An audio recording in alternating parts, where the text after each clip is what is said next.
today's video. Mag-unbox tayo ng mga in-order ko galing sa Shopee. Ito, kararating pa lang neto. So, kinuha siya ni L'Oreal habang ako'y naglilinis dito sa kwarto namin.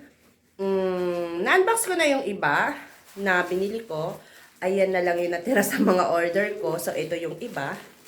Yan. Panoorin nyo na lang yung mga binidyo ko or para magkaroon kayo ng idea sa mga legit na seller sa Shopee at Lazada. So guys, yan nga pala nakuha ko kasi meron akong 25% cashback para sa bills payment sa Lazada. Ay, sa Shopee yun. Tapos 20% para sa Lazada.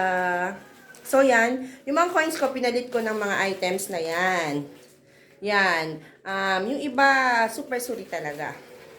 So, guys, simulan na natin.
guys, kinabit ko na siya against the light pa. Thank you for watching. See you next time. Please subscribe and Bye!